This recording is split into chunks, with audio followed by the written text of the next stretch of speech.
Ya. Waalaikumsalam warahmatullah. Alhamdulillah. Uh, Sidang jemaah yang kasihi sekalian.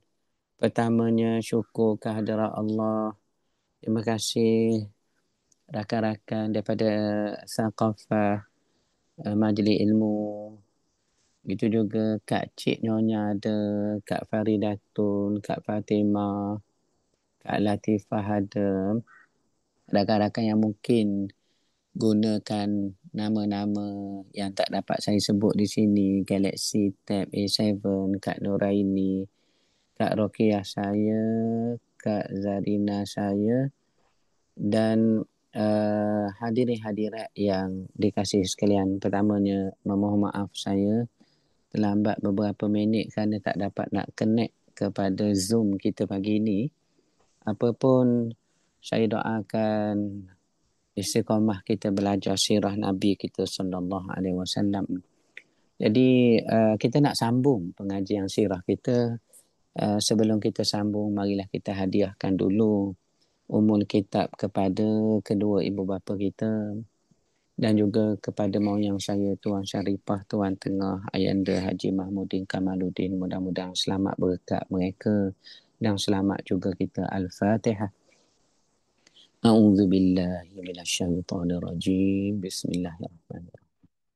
Alhamdulillahi rabbil alamin. Arrahmanir rahim. مالك يوم الدين إياك نعبد وإياك نستعين اهدنا الصراط المستقيم صراط الذين أنعمت عليهم غير المغضوب عليهم ولا الضالين آمين. Baik ibu bapa yang saya kasih sekalian, syukur dapat kita menyambung pengajian dan insya-Allah pagi ini kita nak sambung tu.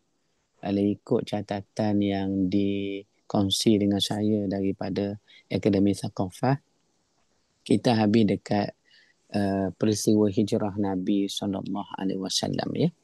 Bertembung dengan orang-orang Yahudi dicatatkan di situ.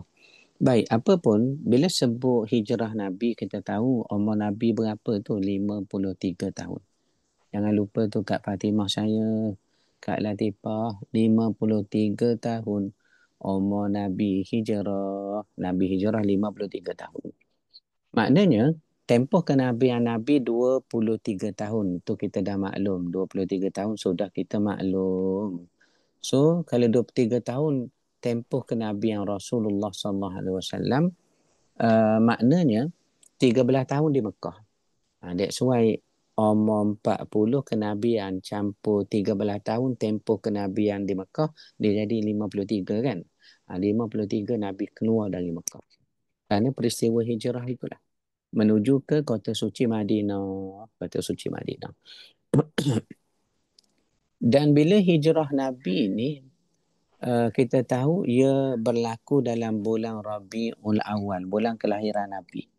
Kelahiran Rasulullah sallallahu alaihi wasallam Rabiul Awal.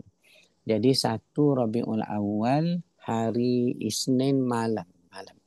Nabi tinggal ke Mekah. Dalam keadaan menangis tu telah kita sebut dalam siri pengajian yang lalu lah. Kita ulang sikit sebelum ambil momentum nak teruskan pengajian. So 1 Rabiul Awal hari Isnin waktu malam, Nabi hijrah tinggal ke Mekah menuju ke Madinah. Berapa hari Nabi berjalan tu? Kak Rokiah saya tu. Kalau boleh saya tanya Kak Rokiah dan juga Kak Nuraini. Dua orang ni. Supaya berpakat dua orang tu bincang. Berapa hari Nabi bertolak daripada Mekah menuju Madinah? Silakan Kak Rokiah, Kak Nuraini. Macam betul tu. Berapa hari kita tu? Ya. Sila Kak Nuraini, Kak Rokiah. Tak apa-apa dengar. Saya rasa mic saya kadang rosak sikit tuan. Sebab dia macam nak putus di ujung ni. Akademi Thaqafah tu lah akan sponsor Tak mic tu. pasti, Ustaz. Baik. Tak Kak, pasti. Kak Tak Nuraini tahu. ke Kak Rokiah tu? Yang jawab tu. Kalau ini, Kak Nuraini. Okey Kak Nuraini. Okey Kak Nuraini. Ada rakan kita kongsi A15. A15 ni barangkali tak ada buku. A15. Okey. A15 kata Kak Nuraini 8 hari. Betul Kak Nuraini ya? 8 hari Kak Nuraini. Jadi Nabi hijrah Terima kasih. 8 hari. Terima kasih A15 Kak Nuraini kata. 8 hari bermula 1 Rabiul Awal. Jadi 8 hari menjadikan 8 Rabiul Awal. 8 Rabiul Awal sampai Nabi SAW ke mana tu? Ke Quba dulu. Ya, Kak Kamisa, selamat datang Kak Kamisa. Jadi Kak Kamisa, kita sedang bincang tentang hijrah Nabi umur 53 tu lah. Ya, umur 53 Kak Rashidah, 53. 1 Rabiul Awal Nabi meninggalkan kota suci Mekah pada waktu malam. Ya, pada waktu malam. 8 hari Nabi berjalan, 3 tempat Nabi berhenti, ni disebut dalam Sahih Bukhari tu. Antaranya Nabi berhenti kat mana? Perkemahan Ummu Ma'bad. Sehingga ada hadis Ummu Ma'bad tentang rupa paras Rasulullah SAW yang singgah ke kemah Ummu Ma'bad dapat tengok Nabi SAW. Jadi 3 tempat Nabi berhenti sepanjang tempoh perjalanan 8 hari 7 malam. Nabi bertolak dari Mekah sampai ke Quba dulu 8 Rabiul Awal. 8 Rabiul Awal hari Isnin juga Nabi sampai Quba dulu. So bila Nabi sampai Quba, Abang Zul Azmi saya, bila sampai ke Quba, Nabi menetap di Quba berapa lama tu?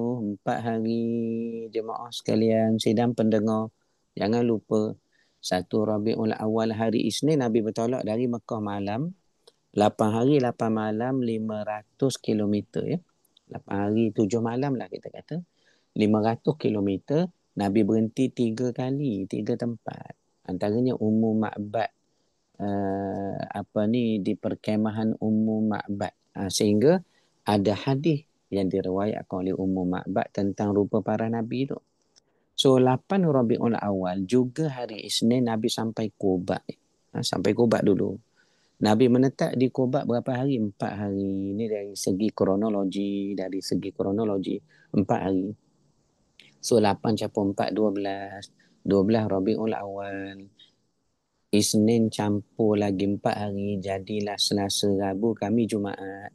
So 12 Rabiul Awal tahun itu kebetulan hari Jumaat. Nabi masuk ke kota suci Madinatul Munawwarah. Ya. Ada satu perkara menarik lah sebelum kita cerita dengan detail. Kita nak sentuh sepintas lalu dulu sidang pendengar sekalian. Nabi masuk ke Madinah dari satu lorong. Lorong tu nama apa? Saya nak cuba tanya Kak Kamisah saya. Kak Kamisah hadis saya tu. Kak Kamisah. Nabi masuk ke kota suci Madinah. Kita tahulah 12 Rabiul Awal hari Jumaat. Ada disebut dari satu lorong. Lorong apa Kak Kamisah? Setakat Kak Kamisah baca lah. Silakan. Saniatul Wada. Ya, Saniatul Wada. Betul. Terima kasih Kak Kamisah tu. Sidang penonton sekalian.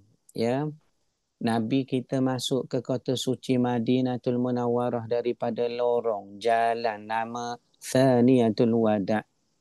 Kat mana kita biasa dengar Saniatul Wada? Macam rajin dengar je Ustaz. Betul. Dalam puji-pujian itulah syair-syair Arab yang dilantunkan ketika Nabi sampai ke kota suci Madinah oleh wanita-wanita Ansar. Ni yang disebut oleh Safiyur Rahman Al-Mubarakfuri dalam sirah Nabi Ar-Rahiqul Maktum tu. Apa dia kata? Tala'al badru alaina, telah muncul Al-Badr, bulan purnama, alaina, kepada kami. Dari mana? Min Saniyatil Wada. Itu nama jalan yang Kak Kamisah sebut tadi. Sidang penonton sekalian. Min Saniyatil Wada, daripada jalan. Namanya Saniyatul Wada. Jadi Saniyatul Wada telah kita sebut. Ahlus Siyar menyatakan ni satu lorong, satu jalan yang orang takut nak masuk. Kerana mengikut mitos orang-orang Arab, Yahudi, Nasrani ketika itu, kalau sebut jalan tu, lorong tu, Saniatul Wada, ni jalan berantu, ada hantu, ada jin, tempat kecelakaan, tempat kejahatan. Mana-mana orang bunuh orang, dia buang mayat di situ. Di lorong Thaniyatul Wada'. Maka warisnya tak beranilah nak pergi ambil. Ini dikatakan terkenal secara mitos turun-temurun di kalangan orang Arab. Tak kira Muslim, tak Muslim. Tak kira orang Yahudi selain Arab pun begitu juga. Kalau sebut Thaniyatul Wada', lorong berpuaka. Disebut dalam sirah tu, sirah yang kita belajar ni. Tetapi Allah mentakdirkan Nabi masuk dari situ. Supaya kagumlah mereka dan sehingga ada disebutkan Nabi ni, mereka sebut lelaki ini, kalau tiada Tuhan bersama dia, dia tak boleh mari daripada lorong ini. Ini kekaguman yang wujud dalam hati orang-orang yang sedang tunggu baginda sampai dalam peristiwa hijrah. Maka Allah takdirkan Nabi masuk melalui lorong yang sangat terkenal dengan kecelakaan dan kejahatan itu. Lorong apa dia tu? Thaniyatul Wada'. Ini yang disebut oleh Kak Kamisah kita tadilah. Peristiwa ini berlaku bila tu? 12 Rabiul Awal, hari lahir Nabi. Dan hari wafat Nabi. Dan hari Nabi masuk Madinah. 12 Rabiul Awal. Cuma kalau wafat dan lahir itu Isnin, hari Nabi masuk Madinah jatuh hari Jumaat tahun itulah. Jadi maulud, maulud, hari kelahiran. Maulud atau maulid yang kita sebut maulud, ada setengah orang sebut maulid. Maulud dengan maulid ni apa beza ya? Kak Nuraini saya sudah tak di ustaz, panggil orang lain lah pula. Okey. Abang Zul Azmi, apa beza maulud dengan maulid bang? Silakan Abang Zul. Ya. Kak Zarina sedia, lepas Abang Zul ni nak tanya Kak Zarina pula. Apa beza maulud dengan maulid? Biarlah kita belajar. Soal hukum tu kita tak nak sentuh. Perkataan maulud apa makna? Perkataan maulid apa makna? Kita tunggu Abang Zul Azmi kita tu. Kak Zarina pun tengah sedia tu. Cuba tengok dalam Google tu. Tengoklah apa. Kita belajar sambil kita telaah tengok. Abang Zul ya. Abang Zul wakil pada saya jawab tu Abang Zul ya. Saya lah jawab Abang Zul ya. Maulud Nabi lahir. Maulid ialah maulud tu kita kira maulid tu ialah kelahiran Nabi. Maulud tu Nabi tu sendiri yang lahir pada hari itu. Jadi kalau kita kira ni beza maulud dengan maulid. So pada hari tahun ini 12 Rabiul Awal hari Jumaat kan. Jadi dia bertepatan dengan hari dan tarikh Nabi masuk Madinah dari segi kajian sirah Nabi kita sallallahu alaihi wasallam. Itu dia. Baik ibu bapa sekalian. Satu perkara yang nak saya nyatakan di sini ialah bila sebut Nabi masuk ke kota suci Madinah. Disebut masuk ke suci Madinah. Ni ada peristiwa dirakamkan di situ bahawa orang ingat Rasulullah sallallahu alaihi wasallam tu adalah Abu Bakar. Makna Abu Bakar tu disangka Nabi. Nabi tu dia ingat Abu Bakar. Kerana Abu Bakar ni nampak sikit berumur. Walau lebih junior dari Rasulullah sallallahu alaihi wasallam. Berapa tahun? 2 tahun. 2 tahun. Abu Bakar lebih muda dari Nabi 2 tahun. Walaupun Abu Bakar wafat umur 63 juga. Waktu Nabi wafat umur Nabi 63 kan. Umur Abu Bakar 61. So Abu Bakar sempat menjadi khalifah 2 tahun. Menjadikan umurnya Abu Bakar 63. So 63 tahun juga umur Abu Bakar wafat. Wafat. Baik, kalau kita tengok. Orang sangka Abu Bakar ni Nabi. Kerana nampak berusia Abu Bakar. Walau lebih muda dari Nabi. Ketika peristiwa hijrah ni berlaku, jangan lupa. Umur Abu Bakar baru 51. 51 ni muda lah tuan. 50 ni muda lagi. Awal 50-an ni muda. Walaupun kita diminta biarlah rasa dah berumur. Tapi dari segi hakikatnya 50 tu orang tengah kuat lagi. Dalam sirah sebut masih berperang. Kalau dari segi ekonomi, Abdul Rahman bin Auf masih banyak idea nak buat apa lagi. Ini kita kata biar kita rasa muda untuk menambah amal. Biar kita rasa dah berumur untuk persiapan akhirat. Itu maksud dia. Jadi 51 umur Abu Bakar, Nabi 53. Tapi nampak wajah Abu Bakar tu lebih berusia. Kerana uban Abu Bakar tu banyak bandingan Nabi. Bayangkan orang dulu tuan. Umur 50 lebih tu dah berubah banyak dah. Sebab antaranya berdasarkan hadis Nabi SAW, bila kita banyak fikir, menanggung beban fikiran, akan menyebabkan uban. Ini berdasarkan hadis rawahu Imam Tirmizi. Dalam hadis Sahih Muslim pun ada sebut, seingat saya, tentang uban Nabi tu. Nabi sebut je lah, uban aku ni sebab aku baca surah Hud, surah yang seumpama saudara-saudaranya. Surah-surah yang seumpama ni macam saudara mara lah, lebih kurang pengkesahan penceritaan tu. Jadi membawa uban, menunjukkan Nabi fikir akhirat, Nabi fikir hari kiamat, fikir nasib umatnya, membawa uban. Jadi kalau orang mikir banyak ni, kadang salah satu sabit dengan hadis, ia boleh membawa uban. Tapi uban Nabi pun tak banyak. Berapa uban Nabi tu? Kak Zarina? Uban Rasulullah SAW ada berapa? Kita belajar dalam hadis tu. Dalam Syama'il pun ada sebut. Ya. Berapa tu Kak Z saya tu, Kak Zarina saya tu? Minta maaf Ustaz, tak pernah dengar, tak tahu Tak berapa. pernah dengar. Okey, Kak Zarina. 20 helai Kak 20 20. 20 helai. Satu hadis kata tak sampai 20. Ada lafaz hadis sebut tidak melebihi 20. Ada hadis kata 20. Jadi kebanyakan riwayat menyebut 20, tak lebih 20. So Kak Zarina, 20 helai ni, rakan-rakan penonton sekalian, ada 3 tempat ubang Nabi. Kepala, lehyah, apa dia lehyah? Biad. Biad ni. Ya, dan dia anfaqah.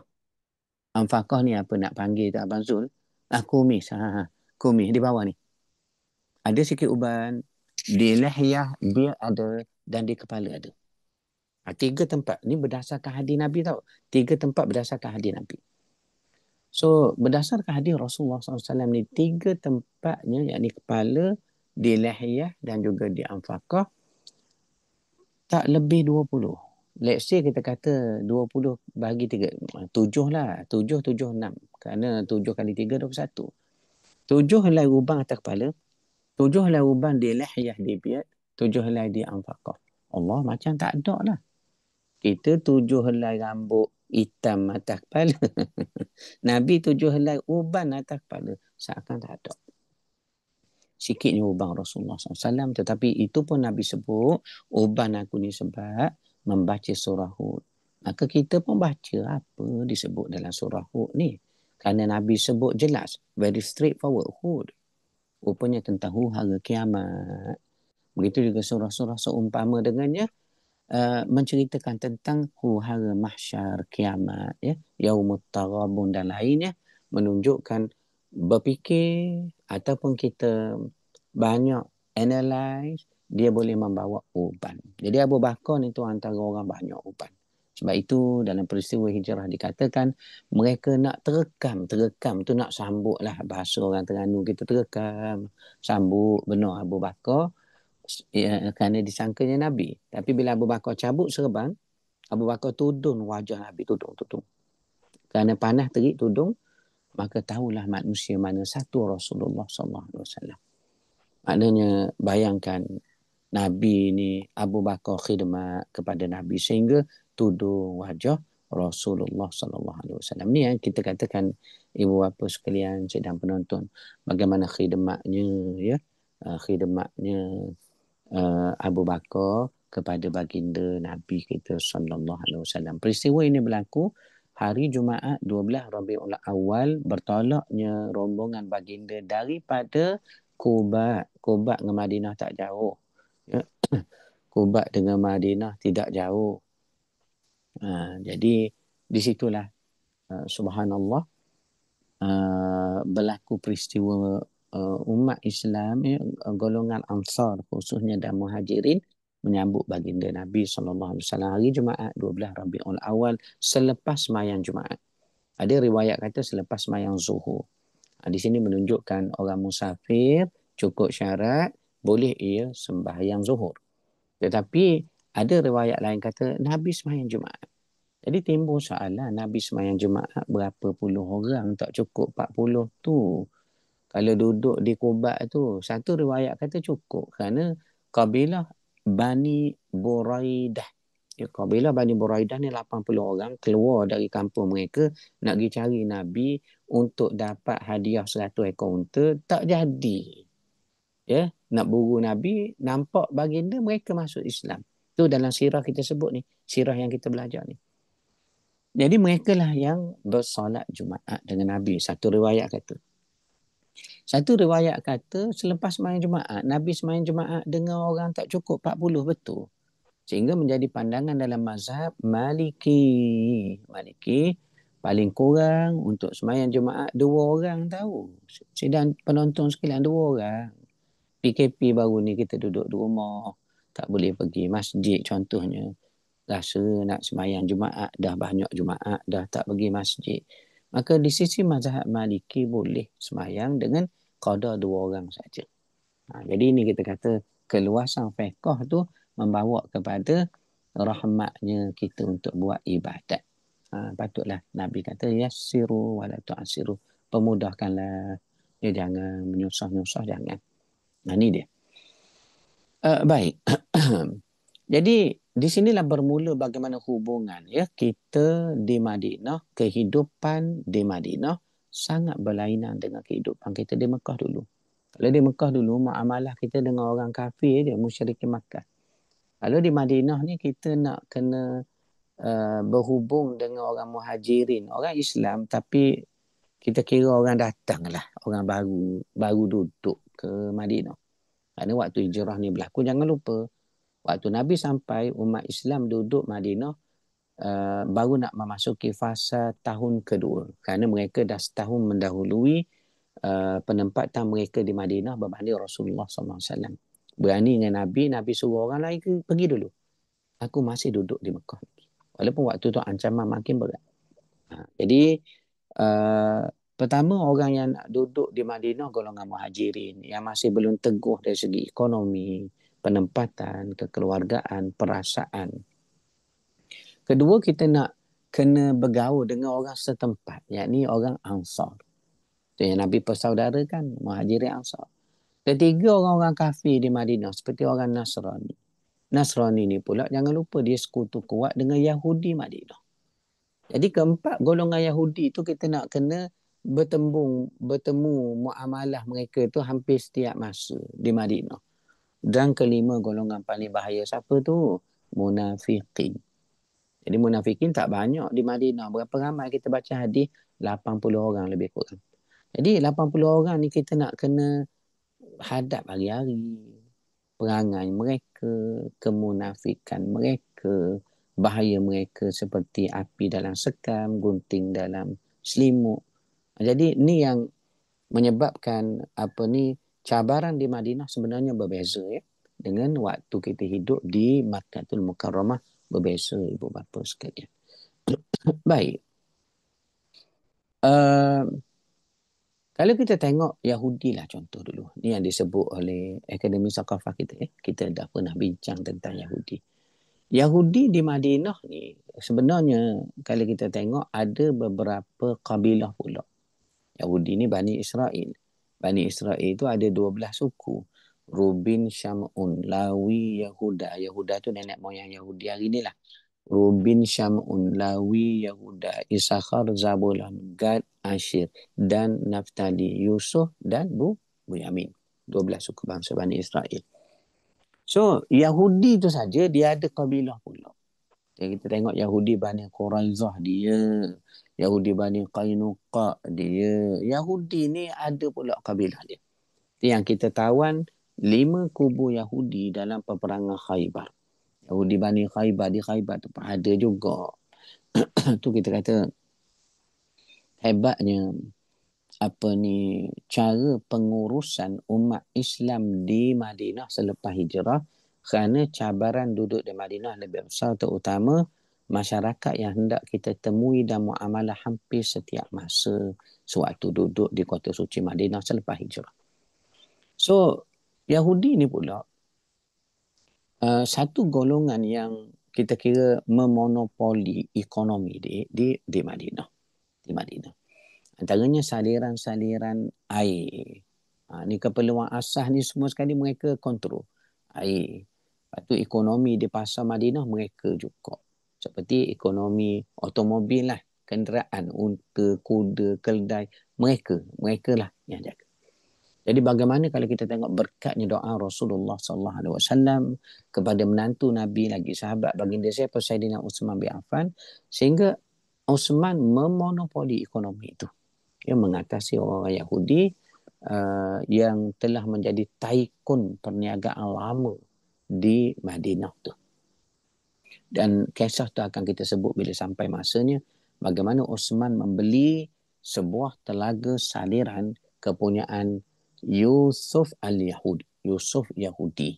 Yusuf anak Yahudi dia panggil. Ini nama terkenal dia lah. Yang duduk di Madinah. Uthman beli, panjang kisah dia, sehingga Uthman mewakafkan saliran itu di Madinah untuk kegunaan kaum muslimin. Maka Nabi mendoakan Uthman tidak akan rugi. Dia berniaga dengan Allah. Allah beri untung pada dia. Nah, inilah Uthman bin Affan. Sehingga sekarang masih diuruskan akaun atas nama Uthman bin Affan. Kerana wakafnya saliran, wakafnya ladang-ladang kurma. Dari dulu diuruskan secara sistematik. Ya. Satu perkara yang perlu kita tahu, golongan munafikin pula, ya, mereka tak ramai, 80 orang dalam hadis sebut lebih kurang. Selain daripada Yahudi yang jelas musuh Islam, selain Nasrani yang jelas orang kafir, tapi ada satu golongan tak jelas ni yang kita nak kena berjumpa, kita pun tak tahu hati mereka macam mana. That's why dipanggil munafikin. Munafikin. Golongan ni kita nak kena berhadapan setiap hari. Ibu bapa tahu tak munafikin ni dia ambil daripada kalimah apa? Ada tak jemaah kita di sini tahu? Setakat pembacaan ke, setakat dengar kuliah, munafikin tu dia ambil daripada kalimah apa? Asal usul kalimah munafikin. Silakan kalau ada tu yang nak jawab.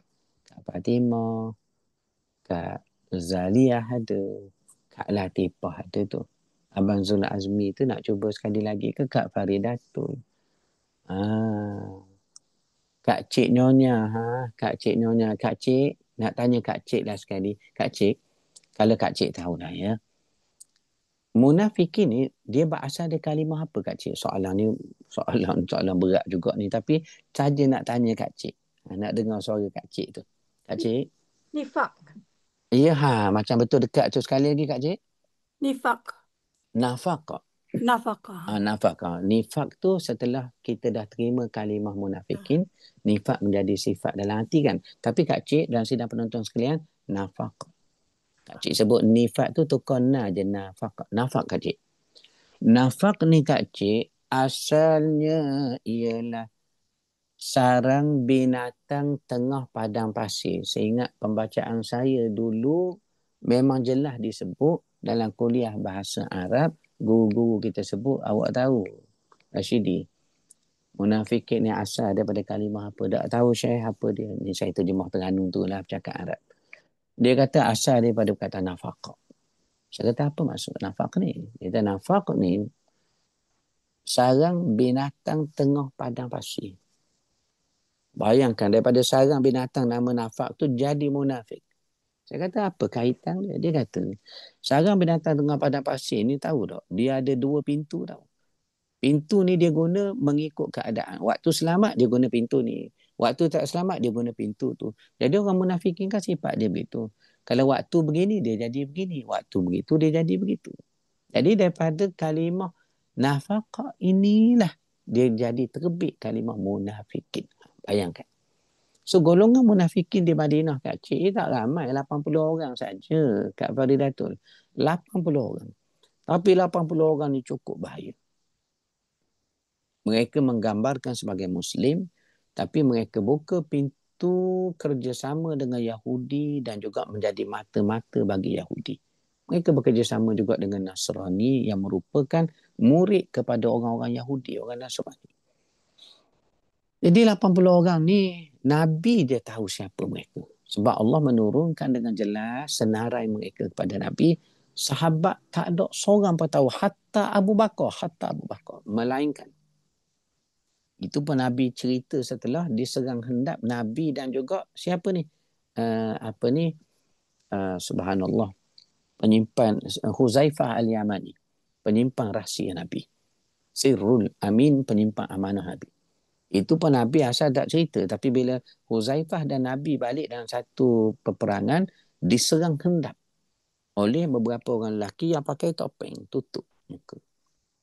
Maka bila Huzaifah sebut, Nabi pun kata ni munafikin. Maka Nabi titipkan nama-nama mereka secara detail kepada Huzaifah seorang saja. Abu Bakar tak tahu. Kenapa tak cerita? Allah tak beri cerita. Ini sebagai satu ujian kepada orang beriman lah. Ujian pada orang beriman. Bila tak tahu siapa tu, ujian bagi orang beriman. Dan juga hanya Huzaifah tahu nama. Ada 80 orang. Sebab tu Huzaifah dijadikan rojokan tahu. Bila berlaku kematian di Madinah, zaman Umar khususnya Umar kita tanya, orang mati malam tadi tu termasuk tak dalam 80 orang? Bila disebut termasuk, Umar tidak pergi semayang jenazah. Tapi bila disebut tak termasuk, Umar pergi semayang jenazah. Dia kata besarnya permusuhan orang munafikin dengan orang Islam. Mereka memerangi agama ini. Mereka memecah belahkan kesatuan orang Islam. Sehinggalah menjadi mereka ni Allah sebut adalah penghuni dasar neraka Jahannam. Innal munafiqina fid darkil asfali minan nar. Mereka ni berada di bawah kegelapan, ya, azab dasar neraka Jahannam. Dasar neraka Jahannam. Ini ayat Quran sebut. Ya. Jadi golongan ni kita nak berhadapan setiap masa betul. Saya nak buat contoh yang munafikin ni bahaya tak bahaya. Ketua mereka siapa? Abdullah bin Ubay bin Salul. Anak Abdullah bin Ubay bin Salul nama Abdullah juga. Dia nama macam nama ayah Nabi. Nama Abdullah juga. Abdullah bin Ubay bin Salul. Jadi Abdullah anak kepada Abdullah Ubay bin Salul ni, dia Muslim yang baik. Dia beritahu Nabi kalau nak bunuh ayah dia tu, aku boleh bunuh tak ayah orang lain. Menunjukkan kuatnya iman dia. Dia tak kira dah nasab keturunan. Lawan agama, lawan Islam, lawan Allah Rasul. Dia kata aku boleh bunuh Rasulullah. Tapi akhirnya Abdullah bin Ubay bin Salul mati atas katil je lah. Mati tahun bila? 8 Hijrah. Tahun 8 Hijrah. 8 Hijrah ni banyak peristiwa berlaku. Mati Abdullah bin Ubay bin Salul. Abu Bakar buat kerja haji lagi.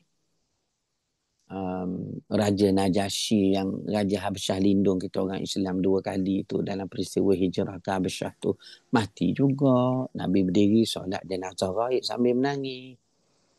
Lagi anak Nabi, puteri Nabi, siapa? Ummu Kalsum, isteri Osman, mati juga tahun 8 Hijrah. 8 Hijrah ni banyak tau peristiwa kalau kita buat kronologi. Banyak benda berlaku tahun itu. Jadi Abdullah bin Ubay bin Salul ni hari Jumaat tau, punya munafikin. Dia pergi sembahyang Jumaat. Dia sembahyang Jumaat kat mana? Masjid Nabi lah. Masjid Nabi kat mana Ustaz? Dia duduk dalam Raudah tau. Raudah Nabi. Dan kalau kat Raudah kat mana tempat dia duduk? Dia duduk sebelah Rasulullah SAW. Saya bila baca riwayat ni mengeleng kepala, Allah munafikin. Kalaulah mung ni masuk Islam, mung ni betul-betul solid hati tu sebagai orang beriman, nescaya kamu mendapat redha Allah dan Rasul dah. Semayang dalam Raudah, duduk sebelah Nabi, majlis Nabi selalu duduk depan. Hari Jumaat, Abdullah bin Ubay bin Salul ni, kalau sebelum Nabi naik khutbah, dia berdiri dulu macam Bilal di masjid-masjid kita. Dia akan kata apa? Dia dengar wahai manusia. Nabi nak khutbah, dengar, jangan bercakap. Dia pun duduk. Macam bila-bila kita di masjid. Orang ibu tengok tak orang sembahyang Jumaat. Kan hari Jumaat kan, suami pergi sembahyang Jumaat, kita buka TV tu tengok rakaman, siaran langsung sembahyang Jumaat dari Masjid Negara. Saya bertugas dulu Masjid Negara gitulah. Mak saya masih tak dimi tengok apa ni dalam TV Warna jubah nampak sengit. Jadi mak kita lah tu lembut tu. Mak ni tuan ya. Tu lembut tu. Tu nak katanya Abdullah bin Ubay bin Salul ni memainkan peranan sebagai munafikin sehingga menggambarkan dirinya sahabat rapat Rasulullah SAW. Maka Saidina Umar pun dah sebut dalam hadis riwayat Abu Daud, seingat saya, yang mana Umar kata kita bunuh ajalah Abdullah bin Ubay bin Salul sebab memang munafikin. Nabi kata, sukakah kamu orang Arab kata tergamak Muhammad bunuh kawan sendiri? Maksud hadis Nabi ni menunjukkan apa dia? Berjayanya Abdullah bin Ubay bin Salul menggambarkan kepada orang ramai, aku kawan baik Muhammad. Aku duduk sebelah dia. Aku semayang dengan dia. Aku dengar ceramah dia. Aku duduk dalam kuliah dia. Aku ada dengan dia setiap masa. Inilah bahananya golongan munafikin yang tidak dapat tidak. Kita mesti muamalah dengan mereka. Mesti duduk dengan mereka di subhanallah di dalam fasa kehidupan kita di Madinatul Munawwarah itu. Jadi saya beri masa 2 minit, mana-mana nak ke tandas tu 2 minit, dan mana-mana nak telang air tu, ya, pisang rebus tu sambil tutup kamera tu 2 minit. Saya minta uzur sekejap 2 minit untuk ke bilik air sekejap, silakan. Apa pun saya ambil satu chat di sini ya. Ada satu chat daripada rakan kita, apa yang ditulis ni, 8 hari. Oh, jawapan tadi. Terima kasih kepada A15 atas jawapan tadi. Alhamdulillah. Ambil 5 minit dulu sahabat-sahabat penonton yang dikasihi sekalian.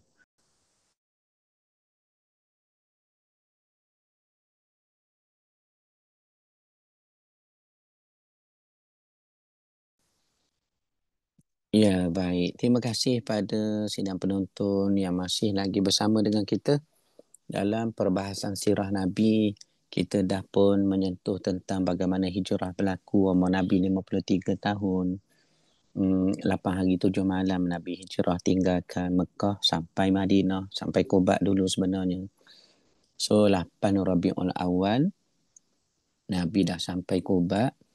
Nabi duduk menetap di Quba 4 hari, menjadikannya 12 Rabiul Awal, hari Jumaat.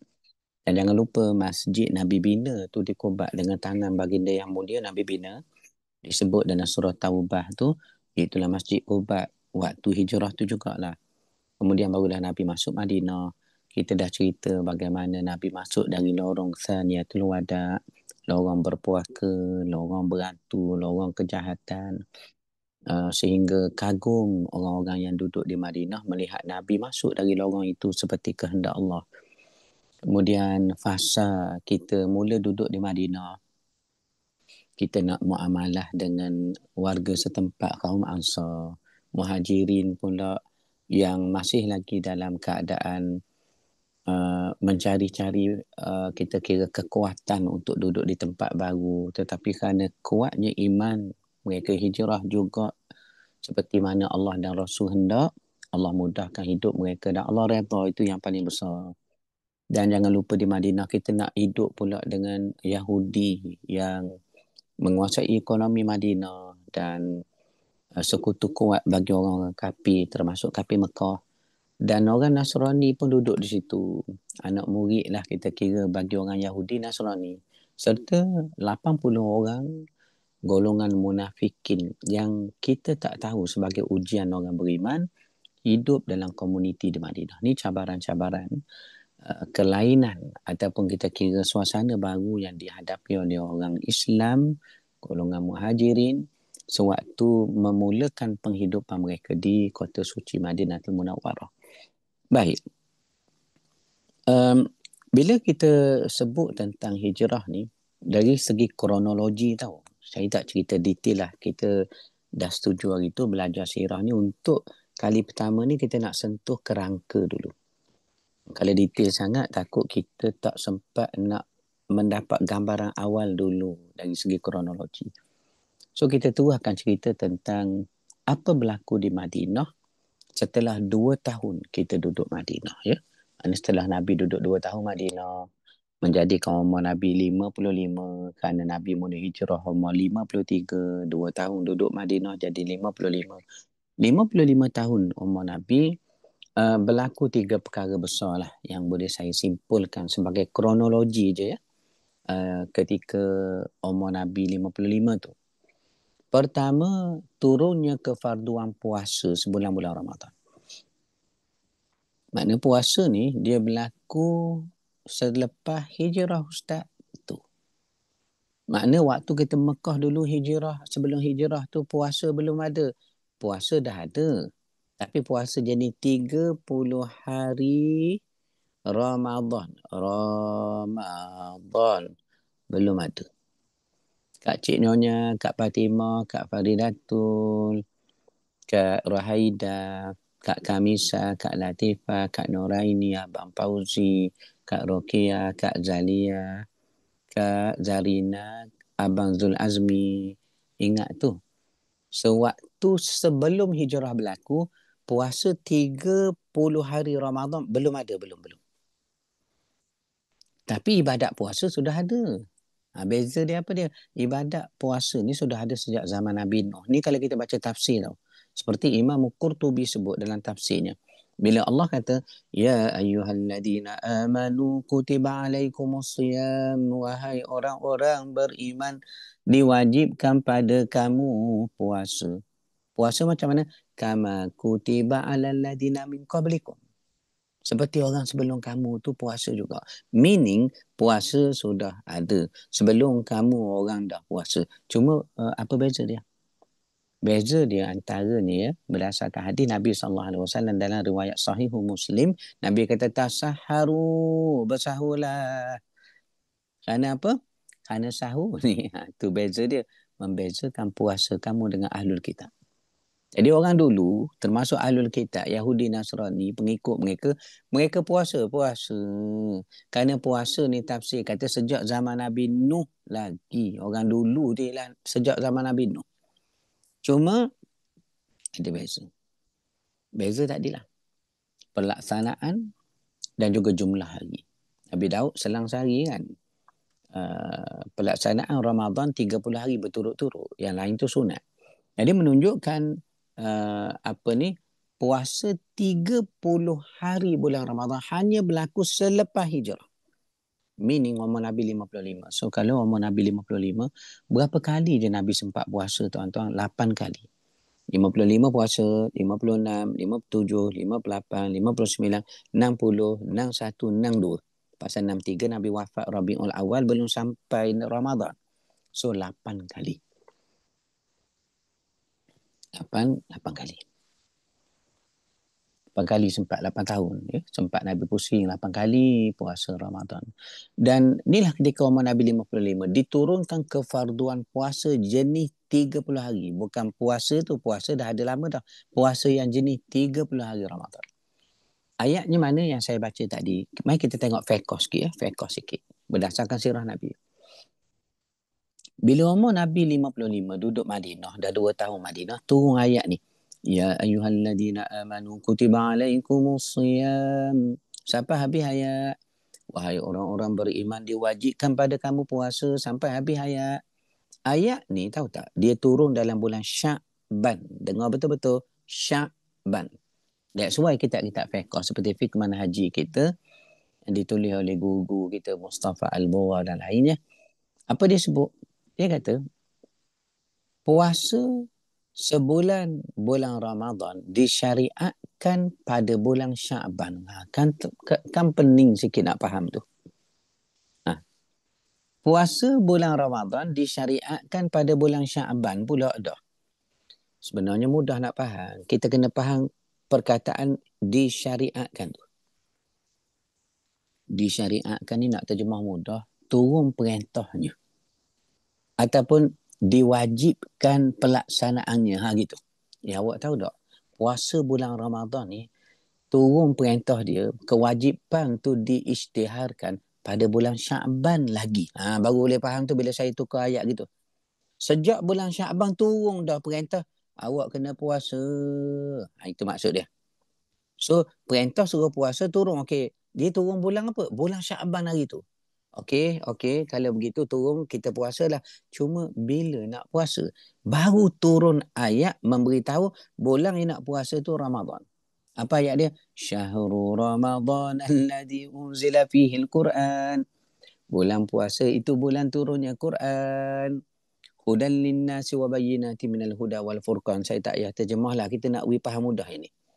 Faman syahida minkum syahra falyasum. Sesiapa nampak anak bulan pada bulan itu, ya dah kira masuk Ramadan, hendaklah dia puasa. Makna ayat ni jelas kata syahrul Ramadan. Bulannya Ramadan. Perintah turun bulan Sya'ban lagi. Sya'ban ni datang sebelum Ramadan kan. Muharram, Safar, Rabiul Awal, Rabiul Akhir. Apa tu? Rejab, Sya'ban, Ramadan. So kalau kita baca kitab fiqh jangan keliru dengan kalimah disyariatkan. Puasa bulan Ramadan disyariatkan dalam bulan Sya'ban. Maknanya turun perintah dia sejak bulan Sya'ban lagi. Tapi bila turun ayat berikutnya menyatakan Syahrul Ramadan, meaning Ramadan tu nanti awak kena mula. Okey, so kita faham dah. Sekarang puasa bulan Ramadan disyariatkan dalam bulan Sya'ban. Itu bila? Umur Nabi 55. Setelah berlaku hijrah. Ya. Waktu Madinah belum ada. Waktu Mekah belum ada. Belum ada puasa 30 hari. Puasa jenis hak lain-lain tu ada. Sebab tu bila Nabi sampai Madinah, jangan lupa sebelum disyariatkan puasa bulan Ramadan, kita wajib tahu. Wajib puasa Ashura. Wajib. Kemudian apabila turun puasa Ramadan, Nabi memberi pilihan. Nak puasa ataupun kita boleh tak berpuasa. Maka jadilah sunat hukum dia. Tidak lagi wajib. Ya. Satu. Dia ada 3 benda turun tahu. Ketika umur Nabi 55. Satu, puasa bulan Ramadan. Kita dah sebut dah. Kedua Ustaz, dia turun kefarduan ibadat udhiyah. Apa dia udhiyah? Itu terminologi dalam kitab-kitab fiqh kita lah. Udhiyah. Apa dia udhiyah? Jemaah sekalian, kalau ada yang nak jawab. Abang Fauzi, apa dia agaknya Abang Fauzi? Apa ni udhiyah tu? Ya. Sila Abang Fauzi. Apa dia? Udhiyah. Korban betul udhiyah. Abang Fauzi betul. Betul Abang Fauzi, udhiyah. Kalau Abang Fauzi sama, kalau Abang Fauzi dekat-dekat boleh belanja minum di masjid tu. Udhiyah Abang Fauzi, jemaah sekalian, Abang Fauzi dah sebut tadi apa dia? Iaitulah sembelih korban. Maknanya waktu di Mekah belum ada ibadat sembelih korban Ustaz. Belum. Hanya berlaku selepas Nabi hijrah 2 tahun dah sampai Madinah. Makna umur Nabi 55, turun kefarduan puasa sebulan Ramadan. Okey, kita dah bincang tadi. Nabi sempat 8 kali puasa Ustaz ayat ya. Lagi Ustaz, udhiyah, sembelih binatang korban. So bila berlaku di Madinah sembelih binatang korban, Nabi sembelih. Ada riwayat dalam Sahih Muslim kata Nabi sembelih. Maka Nabi mengadapkan sembelihan itu, rebah ke sebelah kanan, mengadap ke kiblat. Itu dia jadi adab, bukan wajib. Adab sembelihan. Okey. Sebab Nabi buat begitu. Kemudian Nabi ada sebut gini. Ini kita kata berdasarkan perbuatan Nabi terbentuk hukum. Yang kita bahas dalam pengajian subjek fiqh. Hukum ni tak lari daripada 5 benda je. Wajib, haram, makruh, sunat, harus. Apa kita buat, hukum dia tak lari pada 5 tu. Ya, tak lari pada 5. Jadi bila Nabi sembelih binatang korban, Nabi kata, Allahumma rabbana taqabbal min Muhammad wa ali Muhammad wa min ummati Muhammad. Ya Allah, ada satu kibash tu Nabi sembelih, terimalah dari Muhammad. Kibash kedua, terimalah daripada ahli keluarga Muhammad. Kibash ketiga, terimalah daripada umat Muhammad. Nabi korban untuk kita umat. Jadi di sini terbentuk hukum fiqh. Ya, bila Nabi kata terimalah daripada ahli keluarga Muhammad, menunjukkan ahli keluarga Nabi ni ramai. Hatta di Mekah, waktu pensyariatan korban ni belum berlaku lagi. Ahli keluarga Nabi hak mati-mati meninggal ramai dah. Antara ni isteri Nabi. Mak kita, bonda kita, Siti Khadijah, Ummul Mukminin Khadijah radhiyallahu anha. Yang kita panggil Siti tu. Siti Khadijah, Siti Fatimah, Siti Aisyah, Siti Hafsah, Siti Siti kita panggil Siti Maimunah Siti. Tuan-tuan, Siti ni bukan bahasa Arab tau. Dah yang kita panggil Siti Khadijah, Siti Fatimah, Siti Aminah, Siti Zainab, Siti belaka tu, dari mana perkataan Siti tu? Dalam bahasa Arab, perkataan Siti adalah asing, kalimah asing, bukan bahasa Arab. Dari mana? Kalau baca kitab-kitab sirah Arab, dia tak sebut Siti Khadijah, dia sebut Khadijah. Dia tak sebut Siti Fatimah, dia sebut Fatimah. Dari mana Siti? Siti ni ringkasan daripada kalimah Arab Sayyidati. Ya. Perempuan kami, penghulu kami, Sayyidati. Maka itu jadi Siti. CD, tahu tak CD? Saya tak tahu tuan-tuan sempat dah involve dengan mentera-mentera lama, amalan orang dulu. Saya ni besar dengan orang tua, dengan Tok Nyang saya. Jadi Tok Nyang ni kalau ada umur 129 tahun dah.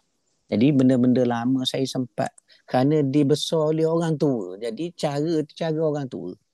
Buat tilang kabu saya boleh buat. Goreng kopi boleh buat sampai sekarang. Kerana apa?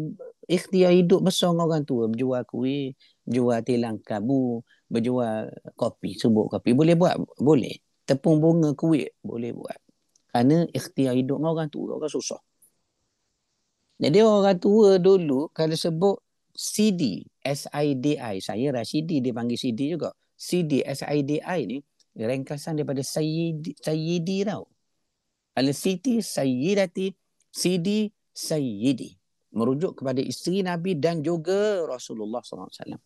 Sebab tu mentera-mentera lama kalau dia berubat, ujung tu mesti ada. Sidi guru, sidi aku berkat la ilaha illallah Muhammad Rasulullah. Sidi guru, sidi aku berkat la ilaha. Ni orang dulu. Saya tak tahu tuan-tuan sempat ke tidak. Tapi saya cerita ni benda lama. Dan saya sempat tengok benda orang saling tu. Sidi guru, sidi aku berkat la.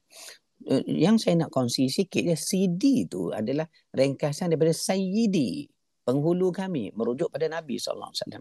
Siti yang kita sebut nama-nama anak Nabi, Sri Nabi, bonda Nabi, Siti, semuanya itu Siti bukan bahasa Arab, tapi ringkasan daripada Sayyidati. Kan dapat info, dapat ilmu tu. Dapat ilmu.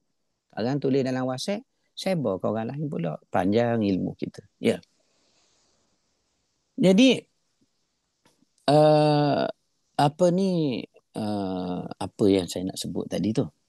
Jadi, antara ahli keluarga Nabi yang dah wafat di Mekah, tapi Nabi sembelih korban di Madinah kerana dia syariatkan ketika umur Nabi 55. Nabi kata, Allahumma rabbana taqabbal min ahli Muhammad. Terimakanlah daripada pahala korban daripada keluarga Muhammad. So terbentuk hukum. Hukum apa dia? Dalam mazhab selain Syafi'i, tidak disyaratkan nak sembelih korban bagi orang sudah mati, dia tak sempat wasiat waktu dia hidup dulu. Tidak disyaratkan kena ada wasiat. Boleh je kita nak sembelih korban walau dia tak pernah pesan. Dia mati dah. Berdasarkan hadis ni, Sahih Muslim ni, Nabi sembelih binatang korban kepada Allah dan Nabi kata, terimalah min ali Muhammad, daripada ahli keluarga Muhammad. Maksud yang dah meninggal di Mekah. Begitu juga hadis berikutnya, wa min ummati Muhammad. Umat Muhammad berapa ramai yang meninggal. Cuma dalam mazhab kita Imam Syafi'i mengisyaratkan dan mengisyaratkan wajib bukan sunat tau. Ada wasiat dari si mati. Kalau dia tak pernah wasiat, tidak sah. Dengar tu, tak sah. Ni kita rakam ni. Tidak sah di sisi mazhab Syafi'i. Dah macam mana Ustaz? Arwah kakak saya tak pernah wasiat. Dah kalau kira berita mazhab Syafi'i tidak sah. Cuma ulama ajar. Tetaplah sembelih korban. Okay. Pahalanya hadiah kepada si mati yang tidak wasiat tadi. Ya, ni dalam mazhab Syafi'i sahaja tahu tuan, yang mensyaratkan kena ada wasiat. Kalau tidak, maaf sebut, tidak sah korban itu. Jadi sembelihlah, hadiah pahala pada si mati yang tak wasiat. Tapi mazhab selain Syafi'i, tiga mazhab. Ada mazhab Imam Abu Hanifah, Hanafi, Maliki dan Hambali, semua sah. Bahkan boleh makan pula daging korban itu. Dia kecuali dalam mazhabnya Hanafi, kalau korban tu boleh buat tapi tak boleh makan. Walaupun dia tak wasiat kan, boleh buat tapi tak boleh makan. Mazhab Maliki boleh makan, cuma makruh. Hambali mudah, boleh makan, boleh tidak wasiat pun boleh buat, daging dia pun boleh makan. Tapi Imam Syafi'i mensyaratkan mesti ada wasiat. Apa ni hukum apa ni tadi? Udhiyah sembelih binatang korban. Dia hukum ni, syariat ini turun pada tahun kedua Hijrah lah, umur Nabi 55. Dan perkara ketiga jangan lupa apa berlaku tu.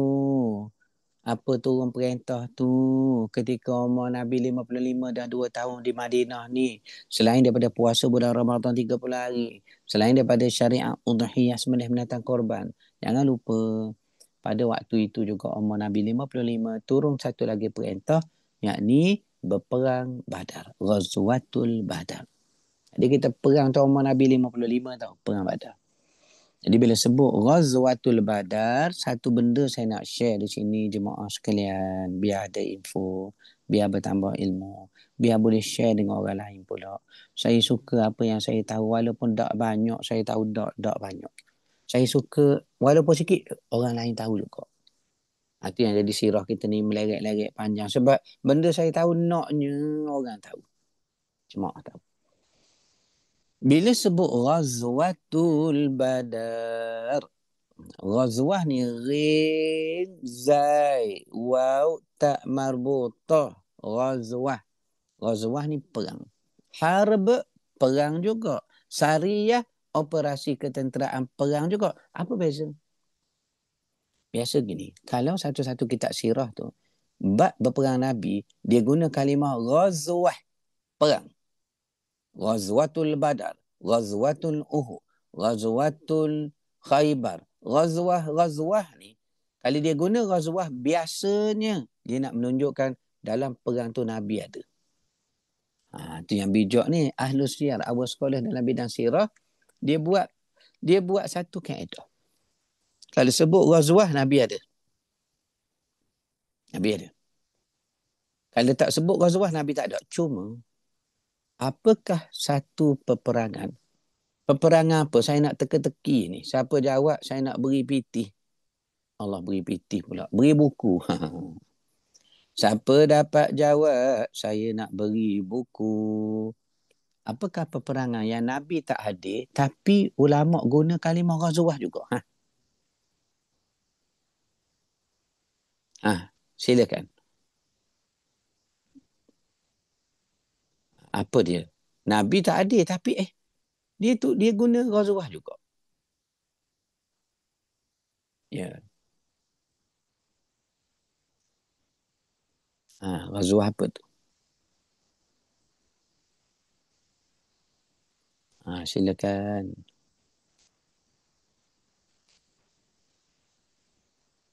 Ada ke tidak nak jawab tu? Kalau ada, ni ada orang tanya soalan pun ada ni. Sambil saya tengok apa soalan dia. Silakan. Hunain. Hunain ya. Hunain Nabi ada. Nabi ada. Apa agaknya? Perang Tabuk, Ustaz. Perang Tabuk Nabi ada. Dia cakap Allah. Ghazwah apa? Nabi tak ada, tapi dia guna ghazwah. Peperangan Mu'tah. Mu'tah ni Urdun lah, Jordan. Kenapa dia guna ghazwah? Nabi tak ada. Nabi tak pergi tuan. Nabi arahkan orang Islam itu. Tentera panglima Nabi sebut dah. Siapa mula-mula Nabi sebut? Anak angkat Nabi Zaid bin Harisah. Kalau gugur, hendaklah bendera ni yang sambutnya ialah sepupu aku, Ja'far bin Abi Talib. Kalau Ja'far gugur, Abdullah bin Rawahah sambut. Kalau Abdullah bin Rawahah gugur, terpulanglah Nabi. Nabi sebut tiga-tiga orang ni syahid belaka. Kenapa dipanggil Ghazwah? Sebab Allah paparkan peperangan tu macam skrin di depan Nabi. Tu Nabi tengok gugur Ja'far. Nabi nampak Ja'far terbang dengan sepasang sayap masih berdarah. Sebab itu Ja'far dipanggil Ja'far At-Tayyar, Ja'far yang mempunyai sayap. Kerana peperangan ni. Kerana seakan Nabi nampak macam skrin tu. Ditunjuk Tuhan, maka dipanggil Ghazwah. Seakan Nabi ada. Ni ingat tu. Ni kita panggil ilmu-ilmu yang mungkin terselit-selit di situ, ada di sini, pembacaan di kitab itu, nota ini. Ni yang kita nak tahu sikit sebanyak. Jadi bila sebut Ghazwah ni merujuk kepada peperangan berskala besar tahu. Dan juga Nabi ada sama. Jadi Ghazwatul Badar, Nabi ada lah tu. Kita perang Ghazwatul Badar. Umur Nabi 55 tau. Dah lah kena puasa. Orang dulu tak macam kita. Kalau sakit sikit tambah puasa dah. Ni perang dia nak puasa lagi. Sebab nak mati dalam perang sambil puasa. Bayang iman orang dulu. Padahal ruksah. Boleh keringanan tak puasa tak apa. Sebab awak dalam musafir perang. Panas. Kita hari panas. Boleh buka tak tahan sangat. Sebab dia letak maridan. Ataupun ala safarin musafir. Begitu juga semayang. Kalau banjir, ribut, panas sangat.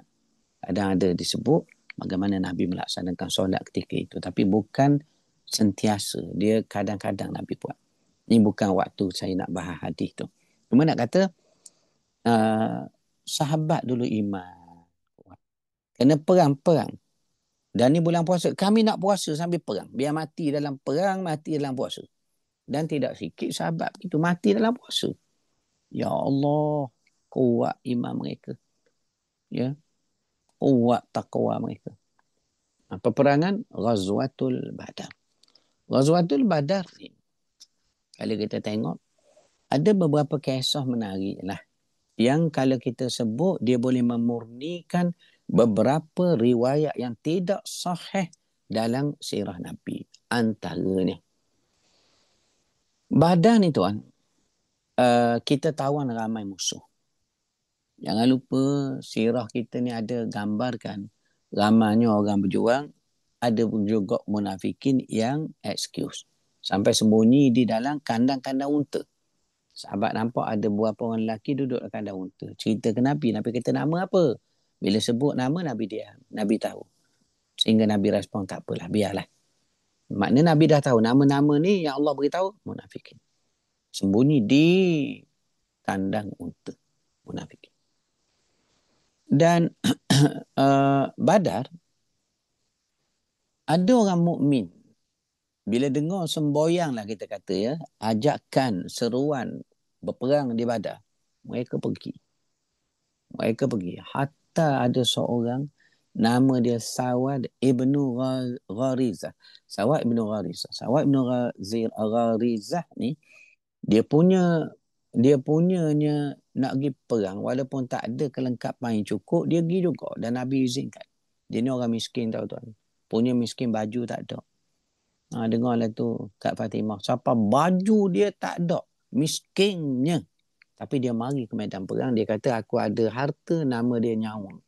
Nyawa ni aku guna untuk Islam. Baju tak ada, punya miskin. Nabi terima dia untuk berperang. Jadi waktu tu Nabi betulkan barisan, Nabi guna batang anak panah yang tak ada mata. Saya sebenarnya bila sebut benda-benda gini, ada riwayat saya nak cerita tapi saya skip dulu sekejap. Takut jadi meleret sangat. Nabi guna batang anak panah yang belum dipasang mata untuk betulkan barisan. Ini maknanya kita sampai detail sebut batang anak panah tak ada mata. Apa mustahak Ustaz sebut Ustaz? Sebut panah sudahlah. Sebab ada ilmu situ yang saya nak share tak jadi tu. Sebab tu saya sebut detail. Maknanya saya sebut detail tu sebab ada benda situ yang kita nak sebut. Tapi biar dulu, kita skip dulu. Jadi batang anak panah tak ada mata. Nabi pegang, Nabi betulkan barisan. Depan. Kalau orang depan sangat, Nabi tolak perut. Belakang. Jadi Sawad ibn Gharizah ni kan tak ada baju. Dia kena cocok dengan batang anak panah. Walau tak ada mata, dia kata, aduh sakit aku Rasulullah. Nabi kata, aku tak sengaja. Tak kira aku nak balas. Nabi kata, balas. Angkat bajumu sebab aku tak ada baju. Biar balas baju tak ada baju sama. Nabi angkat, kenapa? Perut Nabi diikat pada satu bungkusan tu ditekan pada perut Nabi berisi batu-batu kerana lapar. Tahan lapar, letak batu dalam kain, sendah di perut. Ni dalam perang ni. Tuan-tuan, sebelum kita teruskan riwayat ni, saya nak tanya. Ada hadis kita baca dalam Sahih Muslim. Pernah rumah Rasulullah SAW tidak pernah ada walau secubit roti atau sebiji tamar sehingga 3 hari. Kalau terjemah lebih detail lagi, walaupun tamar itu buruk pun tak ada walaupun satu. Sehingga 3 hari. Tuan-tuan tak fikir ke? Sampai 3 hari rumah Nabi tak ada makanan. Sahabat tak sponsor. Usman businessman berjaya. Abdul Rahman bin Auf kaya raya. Tak ada sahabat sponsor. Tuan tak fikir, tuan tak nak tanya ke? Patut kita belajar hadis. Kita belajar sirah. Fikir logik sikit. Dah sahabat kan kaya. Takkan berlaku rumah Nabi sampai 3 hari. Tak ada kurma walau sebiji. Patut fikir, patut tanya. Ini baru panggil belajar. Abdul Rahman bin Auf tak tolong hantar gandum 2-3 bungkus Nabi. Sampai 3 hari tak ada makanan rumah Nabi. Tuan tak tertanya-tanya. Sahabat sponsor. Hantar hadiah Nabi. Cuma Nabi suka apa-apa makan minum dalam rumah, biar fakir miskin makan dulu. Rumah kita tak apa, atur dulu ke ujung Madinah. Sebab tu hari Nabi nak wafat, ingat tak riwayat sebut apa? Apa berlaku sehari sebelum Nabi wafat? Nabi derma 7 dinar dalam simpanan Nabi. Ni disebut dalam hadis. Lagi, Nabi hadiah semua pedang-pedang kepada sahabat-sahabat. Lagi, baju besi Nabi digadai kepada seorang Yahudi dengan harga berapa? Ingat tak? 30 gantang gandum. Nabi sakit ni tahu, 13 hari. Orang sakit nak makan apa gandum sampai 30 gantang. Bukan nak makan. Nabi masih fikir orang ujung Madinah ni belum makan lagi fakir miskin, nak beri apa? Nabi gadai baju besi, suruh hantar. Tu kita kata, rumah Nabi ni makanan penuh tak ada. Kenapa? Nabi lebih suka masuk kepada orang miskin, fakir dulu. Yuhibbuhu ta'aman wa yatiman wa asira. Tu Quran dalam surah Insan tu kita baca bagi jemaat. Ayat ni turun tentang Saidina Ali tau. Orang miskin mari minta, mereka nak makan. Hak tu je makanan mereka hari tu. Ali beri. Turun ayat Quran puji ahli keluarga Nabi. Bayangkan. Ya Allah, ya Rahman. Wa yuhibbuhu miskinan wa yatiman wa asira. Mereka lebih mengasihi anak yatim, orang miskin, orang melarat. Ini turun ayat memuji. Jadi bila kata nak balas, Nabi angkat je baju, nampak je kulit Nabi.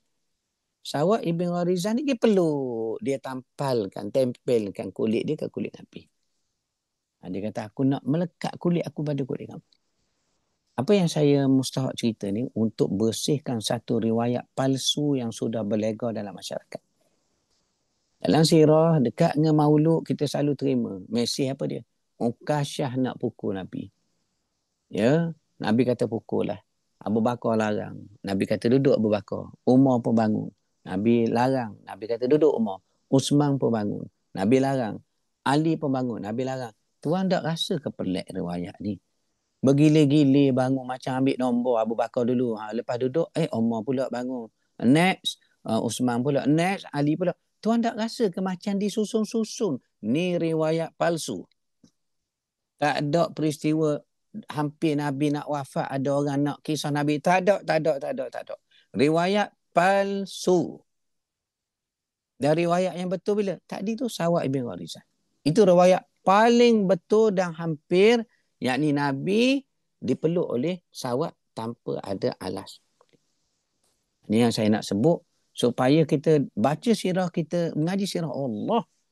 Banyak riwayat tak betul duduk dalam pengajian sirah yang kita forward dalam mesej masyarakat terima ceramah lagi atas pentas ceramah. Ini kita kata kena belajar. Kena belajar pengajian sirah. Kena harmoni riwayat-riwayat sirah. Jadi riwayat Ukasyah maaf sebut tak ada. Lagi palsu. Yang betul tadi, riwayat Sawad Ibn Gharizah nak pukul Nabi. Itu pun bukan waktu Nabi nak wafat. Dalam peperangan Badar, umur Nabi 55. 8 tahun lagi Nabi nak wafat. Bayangkan.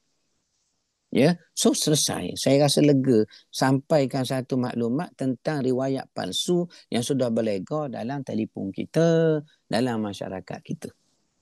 Ini yang mustahak kita perhalusi sirah Nabi SAW ni. Ya. Maka Nabi kata kepada kepada prajurit yang berperang. Nabi kata apa dia? Kumu ila anfusikum. Nama saya. Kumu ila maghfirati ila rabbikum. Bersegeralah kamu kepada Tuhan kamu. Ya, kepada keampunan, kepada syurga. Ya, jannatikum ka'ardis samawati wal ardu. Saya sebut hadis tu. Bersegeralah kamu kepada syurga yang luasnya seperti langit bumi. Maka Sawad bin Gharizah terlalu excited dengar, dia kata bikh. Tak ada makna bikh ni. Menunjukkan apa dia? Tak adanya makna sampai Nabi kata, ma yahmiluka min qawlika bikh ya Sawad. Apa maksud kamu bikh tu? Sawad kata, lah, tak ada apa wallah, tak ada apa Rasulullah.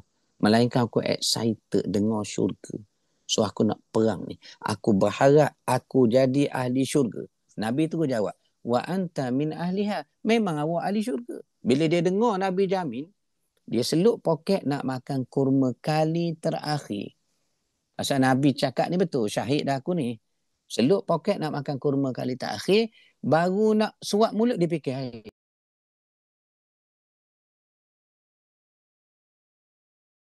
telefon lain.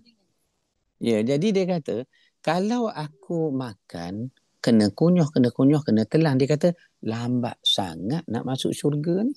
Jadi dia tak jadi makan. Bayangkan tu makan tu berapa masa dia ambil. Punya hati dah dekat dengan syurga. Dia letak kurma atas batu, dia serbu musuh, dia syahid. Itu Nabi kata, wa anta min ahliha. Inilah kita kata beberapa peristiwa berlaku dalam peristiwanya peperangan Badar, Ghazwatul Badar, ketika umur Nabi 55. Jadi jangan lupa 55 tu ada 3 benda berlaku ya. Pensyariatan puasa dalam bulan Syaban, bermula bulan Ramadan. Kemudian Ghazwatul Badar kita kena perang, walaupun waktu tu musim tengah kurma berbuah. Orang munafik ganggu supaya kita jadi berat hati nak pergi perang. Dan perkara ketiga, bermulanya puasa bulan Ramadan, umur Nabi 55, puasa sebulan. Nabi sempat 8 tahun 8 kali saja. Maknanya sebelum hijrah puasa Ramadan belum ada. Begitu juga pensyariatan udhiyah. Apa dia udhiyah? Sembelih binatang korban yang kita dah bincang tadi. Saya kira tamat di sini kuliah kita 10.31. Okey, baik. Ada tak soalan kalau nak tanya? Silakan kalau ada. Kalau tak ada, sudahlah. Jangan usah sampai ada juga. Saya tanya saja. Kalau ada, kalau tak ada, tak apa. Ya. Kalau ada soalan. Kalau ada. Assalamualaikum Ustaz. Waalaikumsalam. Silakan. Ada berkaitan dengan korban tadi. Ya, Bang Fauzi. Syafi'i itu berdalilkan apa yang dia pegang sampai tak boleh bagi orang yang meninggal yang tak wasiat Ya, berkorban. baik. Sedangkan Dia, orang lain semua apa? sila bang. Ya. Dah, Di sisi dalil dia. Imam Syafi'i ini ada dalilnya berdasarkan ayat Quran. Ayat Quran tu nanti saya akan beri ayat Qurannya tentang hukum berwasiat dalam beribadat. Jadi maknanya yang lain tu pula memberi pandangan boleh kerana berdasarkan juga dalil daripada hadis Nabi tu. Tapi di sinilah pertembungan fiqh ni kita kena tahu baik. Dia terjadi kerana analyze ataupun kefahaman yang Tuhan beri pada setiap mujtahid ataupun ulama kita, imam-imam kita, analyze nas dan juga kefahaman terhadap istimbat. Istimbat ni pengeluaran hukum dan panduan daripada nas-nas tadi. Tapi kalau kita renung secara halus, nas-nas yang dipahami secara tidak sepakat, yang kita panggil khilaf ni, dia membentuk ke apa ni kemudahan ataupun kemudahan kerahmatan. Itu wording yang paling tepat, kerahmatan dalam beribadat, pelaksanaan ibadat. Saya buat contoh lah, kalau semua orang pegang satu pandangan jadi kita kalau jogging pagi-pagi Abang Fauzi, kita tak boleh dah nak beli air dalam meseng tu.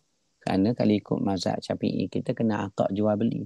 Meseng mana ada boleh jawab, saya jual. Tapi selain pada mazhab Syafi'i, tidak mensyaratkan ada akad, maka masuk PT RM2 dalam 2% dalam meseng, keluar air sebotol contohnya. Boleh. Waktu yang sama juga seperti kita kata zakat. Kalau ikut mazhab kita kena bayar makanan ruji kan. Tapi pandangan lain, pandangan lain boleh bayar dengan mata wang senilai dengannya. Jadi kalau kita masih bayar beras, walaupun kecil-kecil dulu sempat kita bayar beras. Saya ingat dah nak bagi beras, bubuk dulu. Terlalu banyak beras, buruk dulu beras. Jadi atas dasar itu timbul rahmatnya ihtiyat kepada pandangan mazhab. Adapun sisi Syafi'i pula, kenapa dia letak gitu? Sebab dia naknya cermatnya mazhab Syafi'i ni, apa yang awak makan itu fakir miskin makan. Kerana nilai yang ni dia berubah-ubah. Nilai yang dia berubah-ubah. Jadi kalau kita renung, ada molek belaka pada pandangan-pandangan itu, apa pun Abang Fauzi, saya akan nyatakan dalil tadi tu pada ayat Quran tu yang menjadikan satu ketetapan dalam mazhab Imam Syafi'i. Sebenarnya saya ada tulis di sini, cuma telefon dah padam tadi menyebabkan nota kami dalam penulisan bayan linnah saya yang tulis bayan linnah tu dah terpadam situ. Nanti saya akan kongsi Abang Fauzi ya. Ibu bapa sekalian, ambil nombor saya ni supaya kita berhubung panjang. Nombor saya 013 311 1717. Ulang sekali lagi.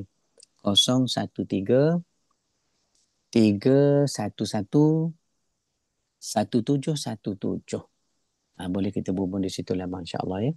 Dan saya nak membuat satu pengumuman, sebenarnya lebih kepada perkongsian sharing ya. Bulan ini Jamadil Awal ni kami Yayasan Tuan Syarifah buat program wakaf buku kepada 65 orang pelajar tapi Masjid Hasanah, lelaki dan perempuan kan. Anak saya pun belajar situ. Jadi kita wakaf satu buku-buku tasawuf Ibnu Athaillah. Saya tak bawa contoh, saya dah cetak 1000 naskah di bawah. Kerana rakan-rakan Datuk Ustaz Kazim, Ustaz Zahis Fadiah, Ahmad Dasuki pun telefon saya. Tu kami nak guna buku ni untuk mengajar murid-murid kami. Jadi saya kata okey, kami akan cetak. So yayasan cetak untuk panjangkan. Jadi oleh kerana itu ada satu program je. Wakaf kita bulan ni, Jamadil Awal ni, kepada 65 orang pelajar kita, anak-anak kita yang menghafal Quran Masjid Hasanah, lelaki dan perempuan. Jadi setiap hari Ahad macam hari ni, pukul 3 hingga 4 suku, saya mengajar mereka secara percuma saja. Mengajar 4 subjek. 4 subjek setiap Ahad, 4 minggu. Sirah Nabi saya ajar, Alhamdulillah. Kalang-kalang hikmah tasawuf saya mengajar. Perbandingan agama, seni berdebat dan dialog dengan Nasrani pun saya ajar. Termasuk Mutiara Tasawuf yang buku saya tu, 408 muka surat tu. Yang saya compile siri 1, siri 2 pun saya akan mula ajar anak-anak kita ni. Jadi wakaf tuan-tuan tu puas hatilah sebab budak-budak ni belajar dari kulit ke kulit. Niatkan pada ibu bapa. Mudah-mudahan sampai setiap helaian yang mereka baca dan mereka sebar pula kepada orang ramai. Jadi buku ni, ya, apa Kak Fadilatul, saya nak baca perkongsian Kak Fadilatul. Ya, share QR code nanti. Mungkin apa yang hubungi saya share di situ. Buku kita RM25 je satu, tebal 408 muka surat. Mereka akan belajar setiap minggu. Mereka akan belajar kulit ke kulit. So kita niat pada ibu bapa kita ya. Ada 65 naskah untuk mereka. Jadi kami buka wakaf kepada ramai-ramai lah. Kita wakaf lah pada anak-anak kita. Mudah-mudahan mereka boleh belajar. Mak ayah kita pun tumpang pahala wakaf dengan anak-anak tahfiz kita. Saya kira di sinilah saja kuliah kita. mana-mana yang hubungi saya dengan nombor tadi, saya akan share QR di situ dan maklumat serta gambar buku pun di situ juga ya. Wa sallallahu ala sayyidina wa habibina al-Mustafa wa ala alihi wa sahbihi ajma'in. Walhamdulillah rabbil alamin. Assalamualaikum warahmatullahi wabarakatuh. Alhamdulillah. Waalaikumsalam.